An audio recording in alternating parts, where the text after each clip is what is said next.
Hello and welcome back to the latest Blood Red podcast from the Liverpool Echo. I'm your host Matt Addison with Paul Gorst and Ian Doyle alongside me to reflect on Liverpool, of course, making the Carabao Cup final first and then second ahead to that game with Crystal Palace to come this weekend. The only place to start, though, Gorsty, is at the Emirates, where Liverpool won 2-0 on Thursday night against Mikel Arteta's side, setting up a date with Chelsea in the final. Two really nice goals from the Reds, and across the course of the two legs, they thoroughly deserve to get through to that final. I think so, yeah. I don't think Arsenal troubled Liverpool too much, did they, over the course of the 180 minutes. We spoke at length in me last week about how disappointing that first leg was. Liverpool played over 2/3 of the game with a man more and struggled to really make that numerical advantage count. But I thought yesterday they were terrific. Kind of weathered a bit of an early storm from Arsenal with Martinelli in particular down that left side for Arsenal. But after about 10 minutes or so, Liverpool got into gear, started getting on the ball a little bit more and carved Arsenal open brilliantly with the first goal. Wonderful touch from Firmino for Trent, wasn't it, who found himself once again in a central area, which seems to be a bit of a theme for him this season. Plays into Jota, who's just superb on the night. And once Liverpool got that goal, I never really felt that Arsenal were going to get back into it, to be honest. Liverpool should have made it 2-0 in the second half with Kate Gordon, Konate at the post. And then Jota finished it off, didn't he, with a superb finish, took it on his chest and then just dinked it over Ramsdale. And it's a big night for him because Liverpool obviously haven't had Salah or Mane for, 2 weeks is it or so now. And Liverpool kind of done okay, but struggled in other areas. You know, they beat Brentford 3-0, but there was times in that game when you were wondering, are they going to break them down? Obviously, the Arsenal game, as I mentioned, the first leg. Shrewsbury was a comfortable one, but I felt that he really stood up and was counted when he had to be, you know, when it came to crunch time. And he's just a player who's gone from being a potential, someone who's going to be able to contribute in this Liverpool squad to someone who's just an absolute star within it now. And you look across the last few years in terms of recruitment, Liverpool haven't made too many mistakes, have they? But I think Jota probably one of the biggest success stories, certainly since, summer of 2018 onwards, when obviously Liverpool brought in Alisson, Van Dijk and Fabinho. From that summer window onwards, you'd argue that Jota has been the biggest success story on the incoming front. And you're looking at him now, and for me, he's clearly ahead of Firmino in the pecking order, and Liverpool's front three is now Jota, Mane and Salah. And I think that'll be the team that takes to the final next month against Chelsea, if everyone's fit. Yeah, Diogo Jota, Doyle, the outstanding talking point really in terms of the two goals. We'll come on to a few other players as well, but I'll let you have your say on him as well, because it felt like a big moment for him. He's won't have played in too many semi-finals, hasn't done obviously for Liverpool. It felt like he really stepped up at an important time. Yeah, I mean, Liverpool didn't start the game particularly well. They seemed a bit slow and unsure as to what was going on, and it was Jota and there was one or two others who we'll talk about in a bit who kind of took the fight to them, and wasn't really surprised that he was the one that was the goal threat, certainly at the in the first half. Just talking. I mean, what's quite funny as well, he's a proper wind-up, isn't he? I mean, look what he did when he scores the first goal. He goes up to the Arsenal fans and gives them the ear like he did against Leicester in the quarter final. Yeah. Just on another side, Arsenal did their normal ticket sold thing. They said there was something like 59,600 tickets sold, and I can tell you now, to be fair, with probably a good reason, there must have been about 5,000 or 6,000 empty seats in there, certainly in the top tier. It was nowhere near full. But obviously the game got rearranged, didn't it? Pretty last minute. It was meant to be played 2 weeks ago, so there is that. Just going back to Jota, yeah, it was the way he took his second goal was quite telling as well, because we've seen him as it's a little bit like he scored the goal, didn't he, against Arsenal at Anfield, where rather than just it was a good piece of skill. He put down one defender, I can't remember it was, maybe Ben White, and then he put Ramsdale on his backside and then put it into the goal. And in some ways that was a little bit like the second goal, only in the sense that it showed his composure. When he does the hard bit really in chesting the ball down, and then he's just faced with Ramsdale, and it's like, what's he going to do? And Ramsdale being Ramsdale went for the spectacular diving in at his feet, and I think Jota saw him coming a mile off and just lifts the ball over him, and it kind of only just barely got over the line, which was a bit like his first goal, really. He's admitted, hasn't he, that he completely missed it, that first one. But he probably earned that bit of luck purely on the basis of his run. And the Kay Gordon chance in the second half, obviously that came from Jota as well, getting down the left. So it will be interesting to see, what was that, 14 goals now this season, I think? 14. There can't be many players in the Premier League who've scored more than that. So Liverpool have got, as Gorst said, the 40 million, 41, 45 possibly in the end, £1 million that Liverpool are going to give to Wolves. It's good value, because while he's not quite as a good overall player as Firmino, and probably never will be, in terms of just overall standard of play, I think in terms of actually just getting in the box, running at players and scoring goals, he's probably better than him. Yeah, 13 goals it was last season for Diogo Jota, 14 already this season. So one up on last season already at this point. Another sort of key player in terms of both of those goals, Gorsty, was Trent Alexander-Arnold, who I thought offensively, obviously we know exactly what he brings to the table. I thought he did pretty well actually against Gabrielle Martinelli as well. After a shaky first couple of minutes, seemed to really get back to his game defensively as well. I thought just from start to finish, really, apart from those opening couple of moments, he was really exceptional. He was, yeah. I just love watching this young lad play. I can't believe he's only 23. Seems to have been around forever. 200 Liverpool games now, is it? I think. I mean, it's difficult to add on anything that I've already said about Trent Alexander-Arnold over the years, just because of how awesome a footballer he is, and he's going to be around for at least another decade, you'd imagine, with Liverpool. And it's just going to be a pleasure to watch him grow and see his influence within the team continue to grow. He's going to be a future Liverpool captain, convinced of that. And he's one of those players, he's got a rare quality. There's not that many players that as soon as he gets on the ball, no matter where he is on the pitch, you kind of looking as soon as he gets possession and you're thinking, right, something's on, what's he seen, where's he going to play this? And more often than not, he just picks something that no one else has seen and it's just absolutely on the money. There was a ball he played in the second half, just before Minamino came on, and he gets down the line and it's right in front of where me and Doyle were sitting, and it's just arched right around the defenders, right into an awkward area. No one can defend it. It's just a shame that no one could quite capitalise on it. It was an absolute wonderful ball, and yeah, he's just an absolute credit to the city, isn't he? So looking forward to watching him over the coming years. Yeah, absolutely, not much more we can add to that. As you say, we've seen it so many times from him, so consistent as well. And in midfield, Doyle, I think Fabinho was really good as well. Klopp, I think, said he had a proper knock at the end of the game, but I'm sure he'll be okay moving forwards. What did you make of his performance in the midfield? I didn't think it was particularly great at the start. I think it was like quite a few of the other ones. He was all over the place. I mean, I don't know what Jordan Henderson was doing for the first half, but the majority of it. He seemed to be not able to find a position in which to play, and that hampered Fabinho a bit. Curtis Jones was the best one out of the three. I mean, Fabinho was a lot better second half. He got into, more of those defensive positions. He kept on breaking stuff up, making good tackles, just annoying Arsenal basically, which is what he's there for. And but no, of those midfielders, Curtis Jones was the pick, which is interesting because obviously it was only last week that he came on against Arsenal, had a decent showing in the I think he came on the left wing, didn't he? And then the game against Brentford, he was back in midfield, and I know that Matt, we've said this a few times, you quite like to see him on the left hand side, but I don't think he's going to end up being there, to be honest. There's too many players there that can play there. So he's in midfield, and it was, as I say, he had Klopp revealed he had talks with him, didn't he? I think it was after the Shrewsbury game, where we've mentioned this before. He had a word with him on the touchline during the game. He was quite forcibly putting a point across, and he seems to respond to it. And I think Jurgen Klopp's on his press conference today is reading some of the stuff that he said, and he said that he seems to be one of these players who he doesn't need telling, but he responds very well to a push every now and again.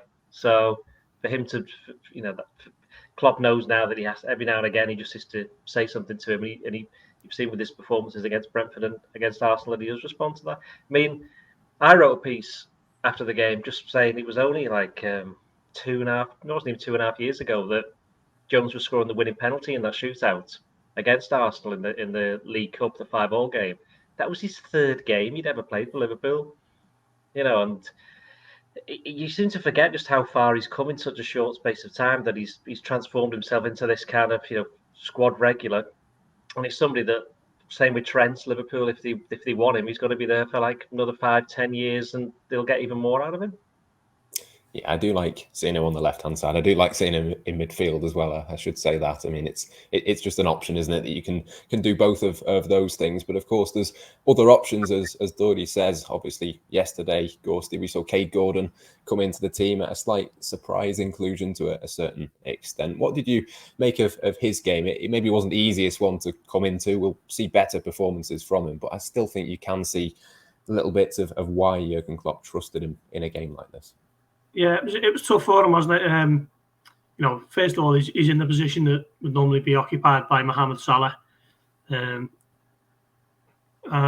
the players didn't really seem to give him an opportunity to get on the ball and do what he's good at, which is primarily running at goal and causing defenders problems. The passes seem to be awkward heights in difficult areas on the halfway line. It's back to goal. He's got Kieran Tierney up against him, and kind of just run into players who are a lot more experienced and a bit more powerful, men essentially, as opposed to boys who was usually playing within the 18s and the 23s. But he can reflect on a big night in his career. He should have scored, to be fair. He should have pretty much put the tie beyond doubt, 10 yards out, and he put it over the bar. But you can easily see why he's so highly rated.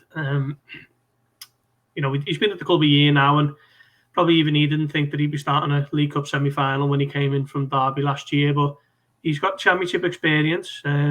He's now got Premier League experience, of course. And yeah, he certainly wants to keep an eye on over the next few years. And if you think, in 5 years' time, he's still only going to be 22, approaching 23. So he's got so much time and space for him to develop at a pace that suits him. And I think he will be a player to get excited about. It looks like Liverpool have got themselves another gem in the ranks there, and Klopp never worried about throwing a youngster in at the deep end, as he's done it with Trent, he's done it with Curtis Jones, and if Cade Gordon is good enough, he'll do it with him as well. Yeah, plenty to be excited about in terms of Cade Gordon, Doyle. But in terms of Takumi Minamino, I mean, it's no real shock that Jurgen Klopp didn't seem to trust him or didn't want to see him in the team. But this was kind of a month in which Salah and Mane are missing. You hoped that possibly Minamino could step up, and it just didn't quite happen for him over the last couple of games. Obviously wasn't picked here, and Cade Gordon was. What do you think it sort of says for him long term, or does it just reinforce what we already knew? Well, it can. Don't forget, he was this time last year. He was just about to be sent off on loan to Southampton. I don't think anybody thought we'd ever see him again in a Liverpool shirt. But he has. So we have to give him credit for that. I do think that with Minamino, to be honest, when we'll get in the team later, I wouldn't be surprised if he played against Crystal Palace, for example. There's every chance he could do that. I just think when Gordon was named in the starting lineup, we thought basically that he wouldn't last the 90 minutes, and Minamino would definitely come on around the hour mark. And I do think that it is going to be tough for Minamino now, because basically after the weekend, you'd imagine one of Salah or Mane will be back, given the way that Senegal and Egypt haven't been particularly great in the African Cup of Nations so far, which means it's going to be even harder for him to get into the team.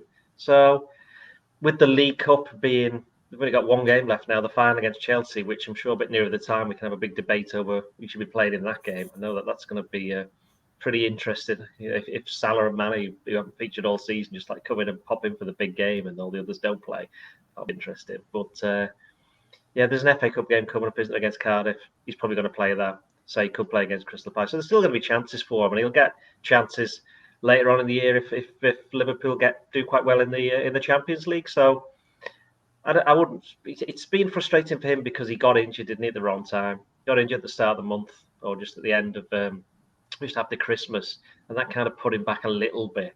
And you could possibly see that Klopp would have preferred to say play him against Shrewsbury, and he didn't. By not playing him against Shrewsbury, Gordon plays, Gordon scores, and suddenly he's kind of gone up a level. And it's just not exactly sliding doors moments, but it's just an example of how being injured at the wrong time, even if it's only for like a game or two, can have a massive impact on someone's career. Just before we move on from Arsenal, Gorst, I wanted to ask you about Gabrielle Martinelli, someone that Jurgen Klopp picked out unprompted at the end, which I thought was interesting. What did you make first and foremost of Jurgen Klopp doing that, and also what did you make of Martinelli's performance? Well, Klopp was also talking about him again today in the press conference, talked him up about how he's going to be a really top player. So clearly he's a player who Liverpool's staff think is going to be a good player. He kind of fits the mould of what Liverpool would be looking for, doesn't he? A young player who they can come in, and mould them, and he can be any type of player you want. So you get the impression that Liverpool kind of cursing their luck that Arsenal got there before them for Martinelli, because he ticks a lot of Liverpool boxes. Under Arteta, he seems to be getting regular game time, doesn't he? And seems to be one of the emerging stars of an Arsenal team that's kind of changed tack in recent months. Obviously, there's a lot of faith trusted in young players now. Smith Rowe, Saka, Martinelli, they're very much the future of that football club, and he's at a very good club to play every week. A massive club, and he can kind of develop and improve. So I'm not sure how old he is. He's 19, 20, something like that. 20, I think. Yeah. So it will be interesting to keep an eye on him over the next few years and see how he develops. And no doubt about it, I'm convinced that Jurgen Klopp said it himself. He's a big fan of the player, but I do just feel that perhaps Liverpool's recruitment team think that was one that got away. Yeah, certainly would have a big price tag attached to his head these days, I'm sure. But as Jurgen Klopp was keen to point out, still 6 or 7 games to go before the Carabao Cup final. Obviously, the first of those is Crystal Palace this weekend. Just to stay in London as well, Gorsty, I'll come back to you. I know you wrote something on Fabio Carvalho over the last couple of days. I wanted to get a quick word on him before we moved on as well. Obviously, Liverpool, one of quite a few teams that would be quite keen on him. Yeah, very much so. Similar kind of profile to the one I mentioned with Martinelli there. He's 19 years of age. He's got limited Premier League experience, but he has played before for Fulham in the Premier League. 4 appearances, I think, in the season they were relegated. And he seems to be being given the chance to flourish this season with Marco Silva. I think he's played 16 times and he scored 7 or 8 goals, which is an impressive return for a 19-year-old in such a kind of unforgiving league as the Championship. But they're absolutely flying, aren't they? They've scored, 19 goals in the last 3 games, 7, 6 and 6. He's had a foot injury which kept him out for a few weeks, and he's had a COVID diagnosis as well. So he would have featured more had it not been for those. But he's a player who's out of contract in the summer, and there's been 1 or 2 questions over his representatives. I think he currently doesn't have any, and he's waiting to see what his next move is, and he's currently being kind of handled by his family, his brothers and his dad, I believe. And yeah, he very much seems to fit the mould of what Liverpool are looking at, in terms of Kate Gordon style, young player who's got Championship experience, who they can bring to the club and kind of develop and improve and iron out 1 or 2 things and make him a star of the future. So it's certainly one to keep an eye on. But what I was told yesterday is very much a watching brief at the moment. He's a player who is an interesting prospect, but Liverpool are not anywhere near to banging on Fulham's door and putting in bids or anything like that. But certainly a player of interest. Yeah, certainly one to keep an eye on, at least over the next few months. So we'll see what happens with that one. But back to this weekend then, Crystal Palace away, of course, Doyle for Liverpool. It's been an interesting few months, I think, for Palace. They had a big summer, lots of changes, a new manager. What have you sort of made of them so far this season? Well, they played at Anfield, didn't they, and got beat 3-0, and I thought they were a bit unlucky to lose by that scoreline, so I was quite impressed with them. But it turns out that's what most of their games are like. They play quite well. They don't seem to get the goals, perhaps, that the play merits, which is a bit odd when you consider how much they spent on certain strikers and the ones they've still already got there, certainly attacking players, I should say. And then they tend to just leak the odd goal, which sees them lose. I mean, they won at Man City, didn't they? They won at Man City 2-0. They beat anybody else decent? I don't know. I can't think. They beat Everton 3-1. I know, I watched that game. And of course, the player that people are getting more excited about than anyone else is Conor Gallagher, who isn't even a Crystal Palace player, is he? He's on loan from Chelsea. So he's been their main guy this season. But to be honest, as I say, whenever I've seen Crystal Palace, they seem to be playing they're obviously playing a lot different kind of football than they did under Roy Hodgson the last season. Like Vieira's coming in, he wants to be a little bit more progressive about things, and it's working to a point. And there's no way Crystal Palace are going down. They're just going to end up in mid-table, which is where you kind of expect them to be. So what they are doing then is giving their supporters something to, something different. And we know what the fans are like at Selhurst Park. It'll be a good atmosphere like it always is, except for last year when there was nobody there. Liverpool won 7-0, which I can tell you now that will not happen again. Even Klopp said that, didn't he? He said it was like, what was he? Was he a freak of nature or something like that? Yeah. It was because even in that game, even at 1-0, I mean, Palace played quite well, and then Liverpool scored 2, and then I think they got another one. It was either just before half time or just after half time, and then that was it. They were away, just kept on scoring. So I think everybody knows it's going to be a difficult game. But if you look at it, Liverpool's record at Crystal Palace is actually fairly decent in the last couple of years. So they'll look to keep that going. But Crystal Palace, a team not so much in transition, but the more a team kind of moving towards somewhere else. You know, they're kind of putting not the past behind them, but they're kind of putting that Hodgson era to one side, and they're kind of just moving over to what Vieira wants. And I actually think he's done quite well. Yeah, given the circumstances, he's done okay. Since Liverpool beat them, I think they've lost to Manchester United. They've lost to a couple of other teams that maybe you think they might have been able to do something against. Aston Villa, one of those teams. They've beaten the teams that you'd expect them to beat. It's probably just about where they should be, Gorsty. But there are a few interesting players in there. Obviously, Gallagher, Eze, Michael Elise is one that they've brought in as well. I think there's a few players to look at and think that they are a much more interesting team to watch nowadays, if nothing else. Oh, 100%. Yeah, I remember making this point earlier in the season when Patrick Vieira took over. Roy Hodgson's never been renowned for someone who's played the expansive attacking open football, but Palace have certainly got the personnel to be able to give it a go. As you mentioned, Elise, Zaha, Edouard, Conor Gallagher is having a fantastic season there. I imagine Chelsea will be demanding full whack for him if they want to sell him. So there's quite a cast at Selhurst Park to be exciting and entertaining, and I don't think they're in any real danger of getting dragged into a relegation issue, and they're not going to be trouble in the top 6. So a bit of a free hit for Vieira just to go and try and make Selhurst Park somewhere where you like to go to see decent football. So Liverpool are going to have a difficult game on Sunday, but I sometimes think with Palace, they're often held up as a bit of a bogey team for Liverpool, but the reality is very different. I remember writing something along those lines the last time they played. Was it the last game of the season? Liverpool won 3-0, was it? 2-0? I'd have to go back and check those stats, but basically Liverpool haven't had any troubles against Palace for quite a while, and it might be famous last words, but I think with Jota in this kind of form, if he's anywhere near 100%, I think Liverpool will have enough on Sunday. But it's going to be a different Palace to the one that they played in the last 4 or 5 years, certainly.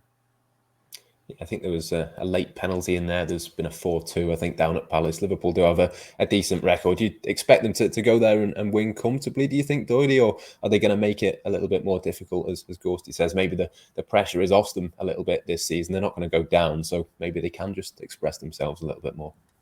There'll be absolutely nothing comfortable about going to that game. Absolutely nothing at all. I think it'll be a tough one. I think it'll be a harder game than the Arsenal game, to be honest. I think Crystal Palace will have a bit more about them going forward. I think it'll be on Liverpool to, I don't think Palace's defence, as kind of suggested before, is the best. So it'll be on them to kind of find a way through. I think out wide will be interesting because obviously Robertson, if he plays, Robertson and Trent, they like to get forward. I know Trent had a good game defensively. They both did actually. Robertson didn't in the first 20 minutes. He had a bit of a nightmare against Saka, but then he got to grips with him. And it wasn't just him; it was kind of him and Jones. There was they kind of helped each other out down that flank, and Jota to a certain extent. But I think that they're going to be tested with the wide men for Crystal Palace, and I think that'll be a bit of a key battle because obviously Palace will want the forwards to occupy the fullbacks to stop the fullbacks, Liverpool's fullbacks, becoming such a threat going forward. Because when you haven't got Salah or Mane, they become even more important than they have been in the earlier on in the season when we already know that they are important. So that's where I think Vieira will look at, and I'd expect that to be where the key battles are. Absolutely. Well, with that in mind, we will pick our teams for the game. It'll be Alisson in goal, we assume, Gorsty, but could be one or two changes, do you think, across the back four? Yeah, I don't suspect that Joel Matip will be risked. I think Klopp said that it wasn't a tactical change, was it? And because they could make 5 subs, that they just thought, well, let's just not risk it and bring them off. So I think Konate might start. Could be an opportunity for Tsimikas. We know the Klopp doesn't particularly enjoy the Thursday night, Sunday afternoon schedule, so that could be a potential change. But I thought Robertson was really good last night. So it's nice to have those options, but I think I might go Tsimikas for this one, give Robertson a little bit of a breather, Van Dijk again, and Konate and Trent. Yeah, Doyle, it's an interesting one at left back, isn't it? I thought we might have seen Tsimikas on Thursday, to be honest. But you say this every week. I know, but there's obviously an argument to bring Tsimikas in for this one, but then of course it's a couple of weeks after that Liverpool play. So wouldn't you just keep Robertson in there? I don't know. It's a tough one. Depends. You've got the sports science, haven't they? They'll know that Robertson's played X amount of minutes over the past 5 weeks or whatever the hell it is, but they'll have something sorted because Tsimikas has proven himself to be quite an able deputy for Robertson. Obviously, he's not quite as good, but he's a lot better than he was when he first arrived, and he's probably Liverpool's best kind of other option at fullback that they've had in quite some time on either flank. So I think that I think Tsimikas will play. Actually, I would anyway. I'd play him against Palace, and yeah, Matip's not playing. I'd play Konate alongside Van Dijk and Trent. Yeah, I'm in agreement. I'll stay with you for your midfield as well. Oxlade-Chamberlain was back running yesterday, but probably won't be risked. Who are you going to go for? Are you going to stick with Curtis Jones and Henderson and Fabinho, or change it up? Well, I'm certainly going to stick with Curtis Jones and Fabinho. In terms of the other player, tough one really. Is Ox definitely out? He said he possibly could train on Friday, so today as we're recording it. But so he only got injured on Sunday. So if he's coming back on Friday, he's not going to have lost much fitness, will he? Yeah. So if he's fit, if he's running around and training on Friday, he'll be available. Basically, it's not like someone who's been out for absolutely ages. I'd probably start him alongside, say Fabinho and Curtis Jones. I think Jordan Henderson has looked incredibly tired the last couple of games. I think he probably needs a rest, and I know they're getting one anyway for the next 2 weeks. Certainly, most of the players are, but I don't see any point in, if this is a game where they can give him a rest, because once this is over, then they've got 6-7 weeks of loads of Premier League games, Champions League starts, hopefully a couple of FA Cup games, and a League Cup final. So there's quite a lot of games there. All the players will be needed. I think Klopp said Pep Lijnders, said earlier this week that Thiago will be back very shortly. Rather specifically said that Origi will be back after Cardiff. I thought that was a little bit odd. How could he know that far ahead? Liverpool are getting some numbers back, but they need to be alert because Palace didn't play midweek, did they? Palace haven't played. Don't think so. Did Palace play last week? No idea. We probably should do a bit of research. You talk between yourselves, and I'll find out. 14th of January. At the moment, I'll go Oxlade-Chamberlain. So they drew with Brighton last week. Fabinho Jones. They what? Sorry. They drew with Brighton last Friday night. Oh, that's right. Yeah, 1-1. Yeah, goal. Yeah, that's right. I saw that as well. So anyway, it's been a long week. That feels like much longer than a week ago, I have to say. It's actually less than a week. I suppose that is a nice little rest for them. But Gorsty, midfield, who are you going to go for? It virtually picks itself, doesn't it? Milner. I'd like to see Henderson get a rest, just because I think he's looked a little bit jaded of late. But But then again, you made a good point earlier, Matt, when you said, this Liverpool's last game for, 2 weeks, is it? Is it Leicester the next day, or That's Cardiff in the cup? Cardiff, And even then, you'd still imagine quite a fair few changes for that. So, they can have a rest on Sunday night. I'm going to go with Fabinho, Henderson, and Jones deserves to keep his place, to be fair. I think he's been very good the last few games. Yeah, I'm going to go with that as well. I think I do have a little feeling that it might be James Milner, but I'd rather see Jordan Henderson, I think. So I will go with him. Doyle, front three, Minamino back in. If he got left, that's it, isn't it? Yeah, he'll have to be. He'll have to be that. I think Minamino, but of course, Minamino, that 7-0 was the first time he.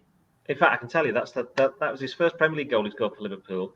I'm pretty sure it's the last Premier League game he started for them. That's how long ago it is. So that shows you kind of how he's not been involved as much as you might think he has been. But obviously he spent half of last season on loan at Southampton. But it's going to have to be Minamino, Jota, and Firmino. I thought Firmino was good second half. Actually, he struggled a little bit first half, but once he got, Klopp must have said something to him, or he just seemed to have a rocket up his backside in the second half. So I was quite impressed with him then. And Firmino. Now, might be right here. I'm sure he scored a couple of goals at Crystal Palace. He certainly scored a winner at one point. Yeah. So he doesn't mind playing in this game. Certain players have opponents they like to play against, and I think Palace might be one. Well, he scored 2, didn't he, in the 7-0. So he does like playing against Palace. Whether Jota's on the left or Minamino's on the left, personally speaking, I'd put Jota on the left and Minamino on the right. And I'm trying to remember, did Minamino, he came on the right, didn't he, last night? Yeah, it was a straight swap, wasn't it? Yeah, so he can do it. And, if they don't get Liverpool don't get things sorted, if Ox isn't playing in midfield, he could come on. He could even start there, I suppose, but I probably wouldn't do that. I'm just looking at midfield. Tyler Morton, could he get a game if come on a sub? So he's got a bit of energy. He's got the young legs, and we've seen with Curtis Jones what a difference that can make. But the front three is going to have to be those front three. But I'd have Jota on the left and Minamino on the right. Yeah, same for you, Gorsty. Again, not much choice, is there?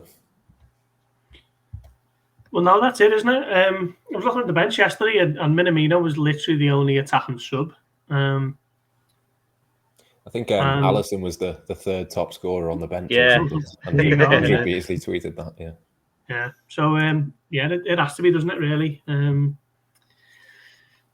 I'd be wary of starting Kate Gordon again. Nice to see him get some game time here and there, but preferably when the pressure's off and the games are won. It has to be Minamino. I think this is a big game in the sense that it's probably the last game Liverpool have to muddle through, won't it? Yeah, they've actually done quite well. Well, they got through to the fourth round of the FA Cup. They won. They got into the League Cup final, and they won the one Premier League game that they had to play, and they won it fairly comfortably. So this is the last one. If they just get through this, then I think Klopp will be well happy with what's happened in January. Yeah, absolutely. Not too long until Mane and Salah and Keita are all back. But for this one, I'm going to go at a 2-0 win for Liverpool. I think I can see them just about being comfortable, not quite comfortable, but comfortable enough to get the 3 points. Gorsty, I'll come to you first. What do you reckon it might be? It's not going to be 7-0, but I think Liverpool will do enough. I think it might just be squeeze past them 2-1 maybe. Interesting. Doyle? I think it's going to be one of those proper struggle games that there seems to be a lot of during the course of a season. I think Liverpool will win 2-1, but if it ended up being 1-1, I wouldn't be surprised. Well, hopefully we're all right on the 2-1, 2-0 scorelines, and plenty of build-up and reaction, of course, to come in all of the usual places. But for now, my thanks go to Ian Doyle and to Paul Gorst for joining me, and of course for you two at home for watching and listening along. Until next time, it's goodbye for now.